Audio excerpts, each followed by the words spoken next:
ಎಲ್ಲರಿಗೂ ನಮಸ್ಕಾರಗಳು. ಕಿರಣ ಸರಸ್ವತಿ ಕನ್ನಡ ಯೂಟ್ಯೂಬ್ ಚಾನಲ್ಗೆ ನಿಮಗೆಲ್ಲರಿಗೂ ಆತ್ಮೀಯವಾದ ಸ್ವಾಗತ. ನಿನ್ನೆಯ ವಿಡಿಯೋದಲ್ಲಿ ವೈಕುಂಠ ಏಕಾದಶಿಯ ಒಂದು ಕಥೆಯನ್ನು ನೀಡಲಾಗಿದೆ ಹಾಗೂ ಇವತ್ತಿನ ವಿಡಿಯೋದಲ್ಲಿ ನಾವು ವೈಕುಂಠ ಏಕಾದಶಿಯ ಬಗ್ಗೆ ಬಹಳಷ್ಟು ಮಾಹಿತಿಗಳನ್ನು ತಿಳಿಯೋಣ. ನೀವು ಪ್ರತಿ ಮಾಹಿತಿಗಳಿಗಾಗಿ ದಯವಿಟ್ಟು ವಿಡಿಯೋವನ್ನು ಸ್ಕಿಪ್ ಮಾಡದೆ ನೋಡಿ.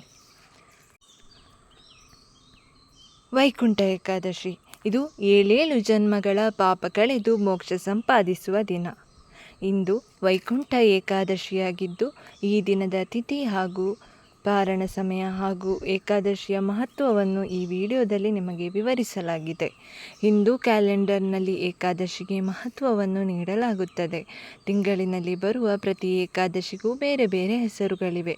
ಅದರಲ್ಲೂ ಧನುರ್ಮಾಸದಲ್ಲಿ ಬರುವಂತಹ ವೈಕುಂಠ ಏಕಾದಶಿಯು ಬಹಳ ಪ್ರಾಮುಖ್ಯತೆಯನ್ನು ಪಡೆದಿದೆ. ವೈಕುಂಠ ಏಕಾದಶಿಯ ವಿಶೇಷತೆ ಎಂದರೆ ವಿಷ್ಣು ದೇವಾಲಯಗಳಲ್ಲಿ ಉತ್ತರ ಭಾಗದಲ್ಲಿರುವ ವಿಶೇಷ ದ್ವಾರ ವೈಕುಂಠ ದ್ವಾರವನ್ನು ಈ ದಿನ ತೆರೆಯುತ್ತಾರೆ. ಸೂರ್ಯನು ಧನುಸ್ಸಲ್ಲಿ ಪ್ರವೇಶಿಸಿದ ಅನಂತರ ಮಕರ ಸಂಕ್ರಮಣದವರೆಗೆ ನಡೆಯುವ ಮಾರ್ಗ ಮಧ್ಯೆ ವೈಕುಂಠ ಏಕಾದಶಿ ಬರುತ್ತದೆ. ಈ ದಿನ ಉಪವಾಸವಿದ್ದು ವೈಕುಂಠ ದ್ವಾರವನ್ನು ಪ್ರವೇಶಿಸಿ ವಿಷ್ಣುವಿನ ದರ್ಶನವನ್ನು ಪಡೆದರೆ ಮೋಕ್ಷ ಪಡೆದು ಸ್ವರ್ಗ ಪ್ರಾಪ್ತಿಯಾಗುತ್ತದೆ ಎಂಬ ನಂಬಿಕೆ ಭಕ್ತರಲ್ಲಿದೆ. ತಿರುಮಲ ವೆಂಕಟೇಶ್ವರ ದೇವಾಲಯ ತಿರುಪತಿಯಲ್ಲಿ ವೈಕುಂಠ ಏಕಾದಶಿಯು ಅತ್ಯಂತ ಪ್ರಮುಖ ಹಬ್ಬವಾಗಿದೆ. ಜೊತೆಗೆ ಶ್ರೀರಂಗನಾಥ ಸ್ವಾಮಿ ದೇವಾಲಯ ಶ್ರೀರಂಗಂನಲ್ಲೂ ಪ್ರಮುಖ ಹಬ್ಬವಾಗಿ ಆಚರಣೆ ಮಾಡಲಾಗುತ್ತದೆ. ಈ ಏಕಾದಶಿಯ ದಿನ ಮಹಾವಿಷ್ಣು ಗರುಡ ವಾಹನದ ಮೇಲೆ 3 ಕೋಟಿ ದೇವತೆಗಳೊಂದಿಗೆ ಭೂಲೋಕಕ್ಕೆ ಇಳಿದು ಬಂದು ಭಕ್ತರಿಗೆ ದರ್ಶನ ನೀಡುತ್ತಾನೆ. ಹೀಗಾಗಿ ಈ ಏಕಾದಶಿಯನ್ನು ಮುಕ್ಕೋಟಿ ಏಕಾದಶಿ ಎಂದು ಕರೆಯುತ್ತಾರೆ. ಈ ಒಂದು ಏಕಾದಶಿಯು 3 ಕೋಟಿ ಏಕಾದಶಿಗಳಿಗೆ ಸಮಾನವಾದ ಪವಿತ್ರತೆಯನ್ನು ಹೊಂದಿರುವ ಕಾರಣ ಇದನ್ನು ಮುಕ್ಕೋಟಿ ಏಕಾದಶಿ ಎಂದು ಕರೆಯುತ್ತಾರೆ. ಏಕ ಎಂದರೆ 1, ದಶ ಎಂದರೆ 10, ಏಕಾದಶಿ ಎಂದರೆ 11ನೇ ದಿನ. ಅಮಾವಾಸ್ಯೆ ಮತ್ತು ಹುಣ್ಣಿಮೆಯ ನಂತರ 11ನೆಯ ದಿನ ಏಕಾದಶಿ ಬರುತ್ತದೆ. ಅಂದರೆ ಒಂದು ಮಾಸದಲ್ಲಿ 2 ಏಕಾದಶಿ ಬರುತ್ತದೆ. ಪುಷ್ಯ ಮಾಸದಲ್ಲಿ ಬರುವ ಶುಕ್ಲ ಪಕ್ಷದ ವೈಕುಂಠ ಏಕಾದಶಿಯನ್ನು ಪುತ್ರದ ಏಕಾದಶಿ ಎಂದು ಕರೆಯುತ್ತಾರೆ. ಪುತ್ರದ ಏಕಾದಶಿ ಹಿಂದೆ ಭವಿಷ್ಯೋತ್ತರ ಪುರಾಣದಲ್ಲಿ ಕಥೆಯೊಂದಿದೆ. ಹಿಂದೆ ಭದ್ರಾವತಿ ಎಂಬ ಪಟ್ಟಣದಲ್ಲಿ ಸುಕೇತಮಾನ್ ಎಂಬ ರಾಜನಿದ್ದನು. ಅವನ ಪತ್ನಿ ಶೈಬ್ಯ. ಇವರಿಗೆ ಸಂತಾನ ಭಾಗ್ಯವಿಲ್ಲದೆ ತುಂಬ ದುಃಖಿತರಾಗಿ ಕಾಲ ಕಳೆಯುತ್ತಿದ್ದರು. ಎಲ್ಲ ಪೂಜೆ ಪುನಸ್ಕಾರ ವ್ರತಗಳನ್ನು ಮಾಡಿದರೂ ಸಂತಾನಯೋಗ ಪ್ರಾಪ್ತಿಯಾಗಿರಲಿಲ್ಲ. ಇದೇ ಕೊರಗಿನಿಂದ ರಾಜ ಹಾಗೂ ಅವನ ಪತ್ನಿಯು ರಾಜ್ಯವನ್ನು ತ್ಯಾಗ ಮಾಡಿ ಕಾಡಿಗೆ ಹೊರಟರು. ಕಾಡಿನಲ್ಲಿ ಒಂದು ಆಶ್ರಮವನ್ನು ಕಂಡ ದಂಪತಿಗಳು ಆ ಆಶ್ರಮದತ್ತ ಹೆಜ್ಜೆ ಹಾಕಿದರು. ಅಲ್ಲಿ 11 ಜನ ಋಷಿಗಳನ್ನು ಕಂಡು ನಮಸ್ಕಾರವನ್ನು ಸಲ್ಲಿಸಿ, ನೀವೆಲ್ಲ ಯಾರು, ಯಾಕೆ ಈ ಕಾಡಿಗೆ ಬಂದಿದ್ದೀರಿ ಎಂದು ರಾಜನು ಋಷಿಗಳನ್ನು ಪ್ರಶ್ನಿಸಿದನು.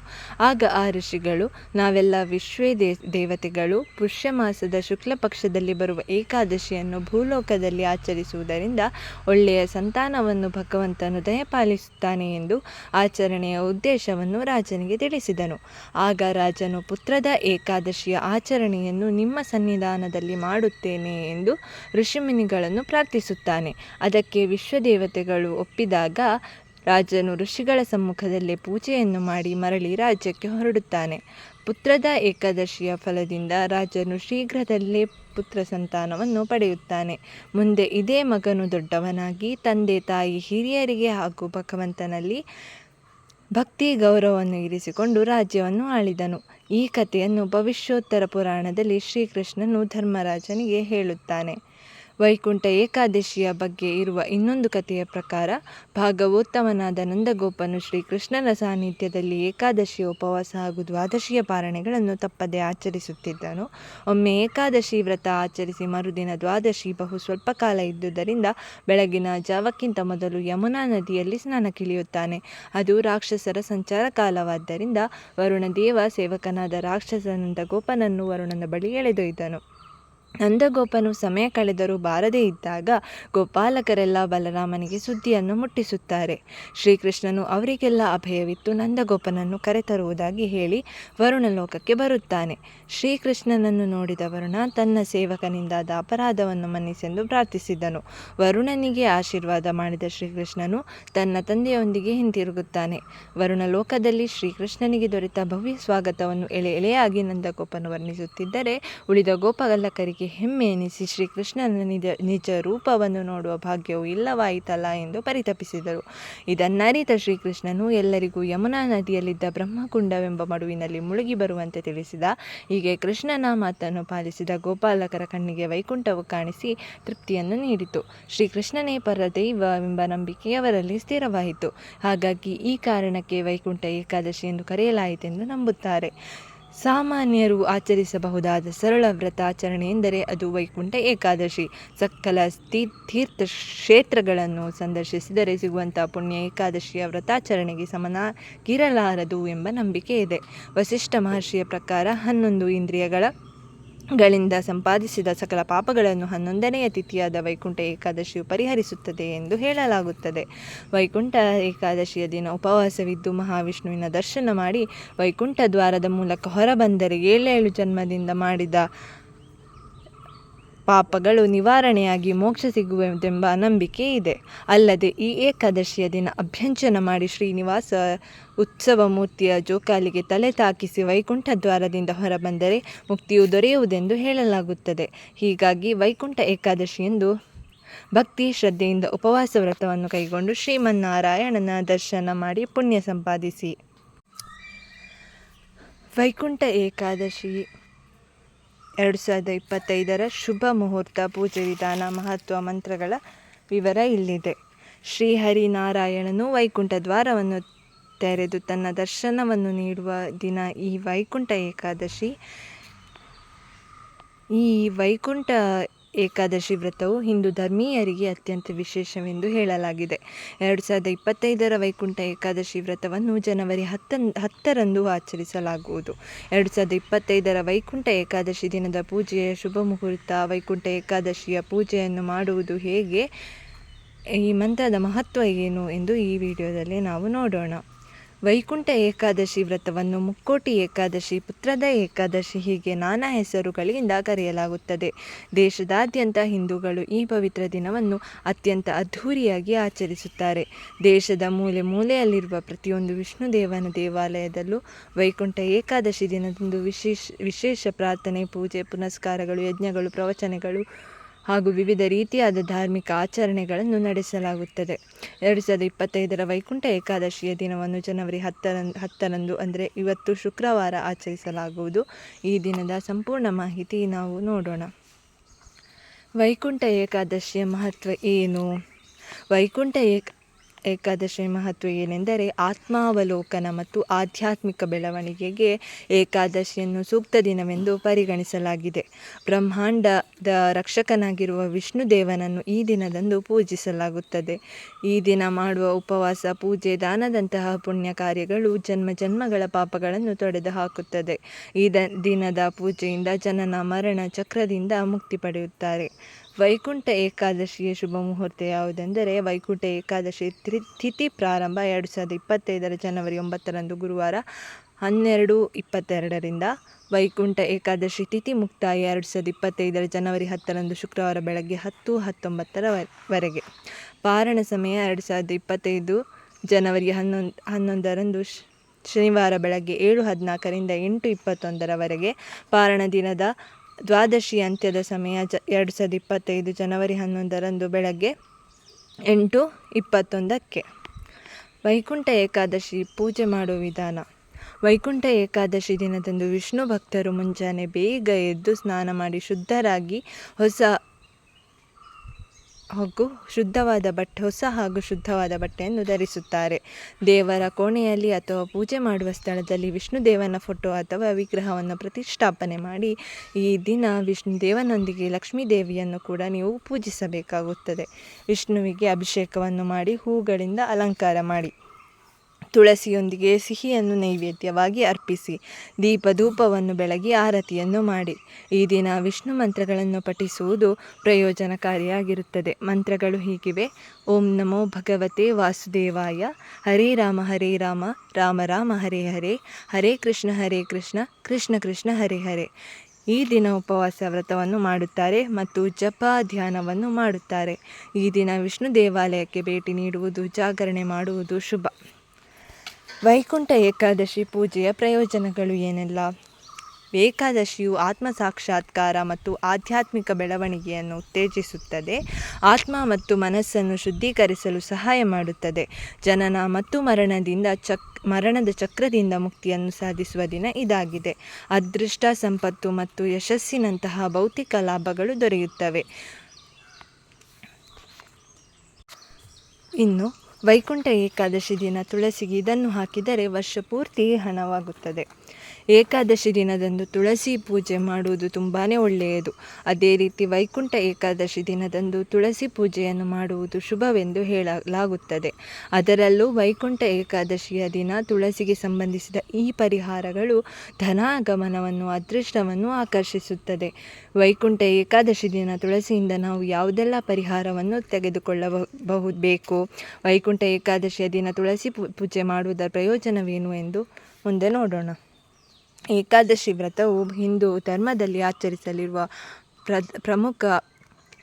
ಪ್ರಮುಖವಾದ ವ್ರತವಾಗಿದೆ. ಜನವರಿ 10 ಅಂದರೆ ಇವತ್ತು ವಿಷ್ಣುದೇವನಿಗೆ ಪ್ರಿಯವಾದ ತುಳಸಿಯಿಂದ ಈ ಕೆಲಸಗಳನ್ನು ಮಾಡುವುದರಿಂದ ವರ್ಷ ಪೂರ್ತಿ ಲಕ್ಷ್ಮೀನಾರಾಯಣರ ಆಶೀರ್ವಾದದ ಪ್ರಾಪ್ತವಾಗುತ್ತದೆ. ಹಣಕಾಸಿನ ಸಮಸ್ಯೆಗಳು ಇದು ದೂರ ಮಾಡುತ್ತದೆ. ವೈಕುಂಠ ಏಕಾದಶಿ ದಿನ ತುಳಸಿಯಿಂದ ನೀವು ಹೀಗೆ ಮಾಡಿ: ತುಳಸಿಗೆ ಇದನ್ನು ಅರ್ಪಿಸಿ. ಒಬ್ಬ ವ್ಯಕ್ತಿಯು ಪ್ರತಿದಿನ ಲಕ್ಷ್ಮೀ ದೇವಿಯನ್ನು ಮೆಚ್ಚಿಸಲು ಅನೇಕ ಪ್ರಯತ್ನಗಳನ್ನು ಮಾಡಿದರೂ ಏಕಾದಶಿಯಂದು ತುಳಸಿ ಗಿಡಕ್ಕೆ ಸುಮಂಗಲಿಯರು ಬಳಸುವ ಅರಿಶಿನ, ಕುಂಕುಮ, ಬಳೆ, ಹೂವು ಮತ್ತು ಸೀರೆ ಅಥವಾ ಚುನರಿಯನ್ನು ಅರ್ಪಿಸಿದರೆ ಲಕ್ಷ್ಮೀ ದೇವಿ ಹೆಚ್ಚು ಸಂತೋಷಪಡುತ್ತಾಳೆ ಹಾಗೂ ಮನೆಗೆ ಸಂತೋಷ ಮತ್ತು ಸಮೃದ್ಧಿಯನ್ನು ಕರುಣಿಸುತ್ತಾಳೆ. ತುಳಸಿಗೆ ಇದನ್ನು ಕಟ್ಟಿ. ಹಿಂದೂ ಧರ್ಮದ ಪ್ರಕಾರ ಎಲ್ಲರ ಮನೆಯಲ್ಲೂ ತುಳಸಿ ಗಿಡ ಇದ್ದೇ ಇರುತ್ತದೆ. ಪ್ರತಿದಿನ ಜನರು ಈ ತುಳಸಿ ಗಿಡವನ್ನು ತಪ್ಪದೇ ಪೂಜಿಸುತ್ತಾರೆ. ಆದರೆ ಏಕಾದಶಿಯಂದು ದಿನದಂದು ಈ ತುಳಸಿಗೆ ವಿಶೇಷ ಪೂಜೆಯನ್ನು ಸಲ್ಲಿಸಲಾಗುತ್ತದೆ. ಈ ಶುಭ ದಿನದಂದು ತುಳಸಿಗೆ ಕೆಂಪು ದಾರವನ್ನು ಕಟ್ಟಲಾಗುತ್ತದೆ.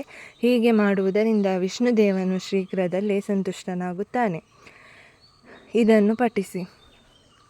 ನೀವು ಸಾಕಷ್ಟು ಪ್ರಯತ್ನಗಳ ನಂತರವೂ ನಿಮ್ಮ ಕೆಲಸದಲ್ಲಿ ಅಡೆತಡೆಗಳನ್ನು ಎದುರಿಸುತ್ತಿದ್ದರೆ ಏಕಾದಶಿಯ ದಿನದಂದು ಗಿಡದ ಮುಂದೆ 11, 21 ಅಥವಾ 51 ದೀಪಗಳನ್ನು ಬೆಳಗಿಸಬೇಕು ಹಾಗೂ ತುಳಸಿ ಚಾಲಿಸವನ್ನು ಪಠಿಸಬೇಕು. ಹೀಗೆ ಮಾಡುವುದರಿಂದ ಅನೇಕ ದೋಷಗಳು ನಿವಾರಣೆಯಾಗುತ್ತವೆ ಎನ್ನುವ ನಂಬಿಕೆ ಇದೆ. ಇದನ್ನು ವಿಷ್ಣುದೇವನಿಗೆ ಅರ್ಪಿಸಿ. ಸಾಕಷ್ಟು ಪ್ರಯತ್ನಗಳ ನಂತರವೂ ಯಶಸ್ಸು ನಿಮಗೆ ಸಿಗದೇ ಇದ್ದರೆ, ನಿಮ್ಮ ಪ್ರತಿಫಲಕ್ಕೆ ಲಾಭ ದೊರೆಯದೇ ಇದ್ದರೆ ಅಂತಹ ಸಂದರ್ಭದಲ್ಲಿ ಏಕಾದಶಿಯ ದಿನದಂದು ಸ್ನಾನ ಮಾಡಿ ಧ್ಯಾನ ಮಾಡಿದ ನಂತರ ವಿಷ್ಣು ಮತ್ತು ತಾಯಿ ಲಕ್ಷ್ಮಿಯನ್ನು ಪೂಜಿಸಿ. ಪೂಜೆಯ ಸಮಯದಲ್ಲಿ ತುಳಸಿ ಮಂಜರಿಗಳನ್ನು ಅಥವಾ ಹೂವುಗಳನ್ನು ಹಸುವಿನ ಹಸಿ ಹಾಲಿನಲ್ಲಿ ಬೆರೆಸಿ ವಿಷ್ಣುವಿಗೆ ಅಭಿಷೇಕ ಮಾಡಬೇಕು. ಈ ಪರಿಹಾರವು ಆರ್ಥಿಕ ಸ್ಥಿತಿಯನ್ನು ಸುಧಾರಿಸುತ್ತದೆ. ವೈಕುಂಠ ಏಕಾದಶಿಯ ಶುಭ ದಿನದಂದು ನೀವು ತುಳಸಿಗೆ ಸಂಬಂಧಿಸಿದ ಅದ್ಭುತವಾದ ಕಾರ್ಯಗಳನ್ನು ಮಾಡುವುದರಿಂದ ಎಲ್ಲ ರೀತಿಯಾದ ಹಣಕಾಸಿನ ಸಮಸ್ಯೆಗಳಿಂದ ಪರಿಹಾರವನ್ನು ಕಂಡುಕೊಳ್ಳುತ್ತೀರಿ. ಜೀವನದ ಬಹುತೇಕ ಸಮಸ್ಯೆಗಳು ಇದರಿಂದ ದೂರವಾಗುವುದು. ವೈಕುಂಠ ಏಕಾದಶಿಯಂದು ಇವುಗಳನ್ನು ಮನೆಗೆ ತಂದರೆ ಹಣದ ಮಹಾಮಳೆಯಂತೆ. ಈ ದಿನ ತಿರುಪತಿ ವೆಂಕಟ ಸ್ವಾಮಿ ಸನ್ನಿಧಾನದಲ್ಲಿ ಭಕ್ತರ ದಂಡೇ ಸೇರಿರುತ್ತದೆ. ವೈಕುಂಠ ಏಕಾದಶಿ ಪೂಜೆಯಿಂದ ಧನಾಗಮನ, ಸಂಪತ್ತು, ಸಮೃದ್ಧಿ ಪ್ರಾಪ್ತವಾಗುತ್ತದೆ ಎನ್ನುವ ನಂಬಿಕೆ ಇದೆ. ವೈಕುಂಠ ಏಕಾದಶಿಯ ದಿನ ಯಾವ ವಸ್ತುಗಳನ್ನು ಮನೆಗೆ ತಂದರೆ ಅದೃಷ್ಟ ಖಲಾಯಿಸುತ್ತದೆ, ವೈಕುಂಠ ಏಕಾದಶಿಯ ದಿನ ಯಾವ ವಸ್ತುಗಳನ್ನು ಮನೆಗೆ ತರಬೇಕು ಎಂದು ಹೇಳಲಾಗಿದೆ ಎಂದು ಮುಂದೆ ನೋಡೋಣ. ಪವಿತ್ರ ಏಕಾದಶಿಯಂದು ಭಕ್ತರು ಉಪವಾಸ ವ್ರತಗಳನ್ನು ಮಾಡುತ್ತಾರೆ ಅಥವಾ ಈರುಳ್ಳಿ, ಬೆಳ್ಳುಳ್ಳಿ ಇಲ್ಲದ ಸಾತ್ವಿಕ ಆಹಾರವನ್ನು ಸೇವಿಸುವುದರ ಮೂಲಕ ವ್ರತವನ್ನು ಮಾಡುತ್ತಾರೆ. ಹಳದಿ ಕವಡೆಯನ್ನು ಮನೆಗೆ ತನ್ನಿ. ಕವಡೆಗಳು ಲಕ್ಷ್ಮೀ ದೇವರಿಗೆ ಅತ್ಯಂತ ಪ್ರಿಯವಾದ ವಸ್ತುವಾಗಿದೆ.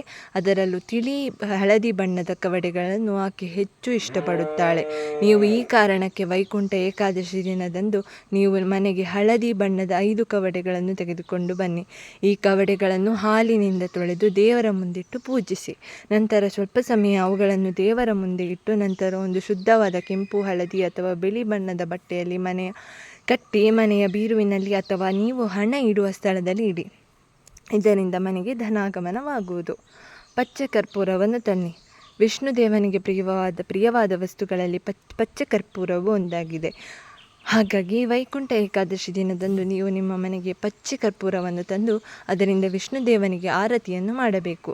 ಇದಲ್ಲದೆ 1 ಲೋಟ ನೀರಿಗೆ ಪಚ್ಚೆ ಕರ್ಪೂರವನ್ನು ಹಾಕಿ ಆ ನೀರನ್ನು ಮನೆಯ ಮೂಲೆ ಮೂಲೆಗಳಲ್ಲೂ ಪ್ರೋಕ್ಷಣೆ ಮಾಡಬೇಕು. ಇದನ್ನು ಮಾಡುವುದರಿಂದ ಮನೆಯಲ್ಲಿನ ನಕಾರಾತ್ಮಕ ಶಕ್ತಿಗಳು ದೂರ ಆಗುತ್ತದೆ ಎನ್ನುವ ನಂಬಿಕೆ ಇದೆ. ಧನಿಯಾ ಅಥವಾ ಕೊತ್ತಂಬರಿ ಬೀಜ ತನ್ನಿ. ಧನಿಯಾ ಅಂದರೆ ಕೊತ್ತಂಬರಿ ಬೀಜಗಳು ಲಕ್ಷ್ಮೀ ದೇವಿಗೆ ತುಂಬಾ ಪ್ರಿಯವಾದ ವಸ್ತುಗಳಲ್ಲಿ ಒಂದಾಗಿದೆ. ವೈಕುಂಠ ಏಕಾದಶಿ ದಿನದಂದು ನೀವು ನಿಮ್ಮ ಮನೆಗೆ ಧನಿಯಾ ಕಾಳುಗಳನ್ನು ತಂದು ಅದನ್ನು ನಿಮ್ಮ ಪ್ರತಿನಿತ್ಯದ ಅಡುಗೆಯಲ್ಲಿ ಬಳಸುತ್ತಾ ಬನ್ನಿ. ಇದರಿಂದ ನೀವು ಮಹಾಲಕ್ಷ್ಮಿಯ ಅನುಗ್ರಹವನ್ನು ಪಡೆದುಕೊಳ್ಳುತ್ತೀರಿ. ಲಕ್ಷ್ಮೀ ದೇವಿಯ ಆಶೀರ್ವಾದ ನಿಮ್ಮ ಮನೆಗೆ ಸದಾ ಕಾಲ ಉಳಿಯುತ್ತದೆ ಎಂದು ಹೇಳಲಾಗಿದೆ. ಈ ದಿನ ವಿಷ್ಣುವಿಗೆ ತುಳಸಿ ದಳಗಳನ್ನು ಅರ್ಪಿಸುತ್ತಾ ಓಂ ನಮೋ ಭಗವತೆ ದೇವಾಯ ಎನ್ನುವ ಮಂತ್ರವನ್ನು ಪಠಿಸಬೇಕು. ಏಲಕ್ಕಿಯನ್ನು ಮನೆಗೆ ತನ್ನಿ. ವೈಕುಂಠ ಏಕಾದಶಿ ದಿನದಂದು ನೀವು ವಿಷ್ಣು ದೇವರ ದರ್ಶನಕ್ಕಾಗಿ ದೇವಸ್ಥಾನಕ್ಕೆ ಹೋಗಿದ್ದರೆ ಅಂತಹ ಪರಿಸ್ಥಿತಿಯಲ್ಲಿ 1-2 ಏಲಕ್ಕಿ ಕಾಯಿಗಳನ್ನು ತೆಗೆದುಕೊಂಡು ವಿಷ್ಣುವಿಗೆ ಅರ್ಪಿಸಿ ಅಥವಾ ವಿಷ್ಣುವಿನ ಮುಂದೆ ಇಟ್ಟು ಬನ್ನಿ. ಇದರಿಂದ ಮನೆಯಲ್ಲಿ ಶುಭ ಕಾರ್ಯಗಳು ನಡೆಯಲು ಪ್ರಾರಂಭವಾಗುವುದು. ನಿಮ್ಮ ಹಣಕಾಸಿನ ಸಮಸ್ಯೆಗಳೆಲ್ಲ ದೂರವಾಗುವುದು. ಈ ದಿನ ಕಪ್ಪು ಬಣ್ಣದ ವಸ್ತ್ರಗಳನ್ನು ಧರಿಸಬೇಡಿ. ಸಾಧ್ಯವಾದರೆ ವಸ್ತ್ರದಾನ ಮಾಡಿ ಅಥವಾ ಹಣ್ಣುಗಳನ್ನು ದಾನವಾಗಿ ನೀಡಿ. ಇದರಿಂದ ಪುಣ್ಯ ಫಲಗಳು ಪ್ರಾಪ್ತಿಯಾಗುವುದು. ಈ ವಿಡಿಯೋವನ್ನು ಇಲ್ಲಿಯವರೆಗೆ ನೋಡಿದ್ದಕ್ಕಾಗಿ ನಿಮಗೆಲ್ಲರಿಗೂ ತುಂಬ ಹೃದಯದ ಧನ್ಯವಾದಗಳು. ಮುಂದಿನ ವಿಡಿಯೋದಲ್ಲಿ ಮತ್ತೆ ಸಿಗೋಣ. ನೀವೇನಾದರೂ ಚಾನಲನ್ನು ಸಬ್ಸ್ಕ್ರೈಬ್ ಮಾಡಿಲ್ಲದೆ ನೋಡುತ್ತಿದ್ದರೆ ದಯವಿಟ್ಟು ಚಾನಲನ್ನು ಸಬ್ಸ್ಕ್ರೈಬ್ ಮಾಡಿ ಬೆಂಬಲ ನೀಡಿ.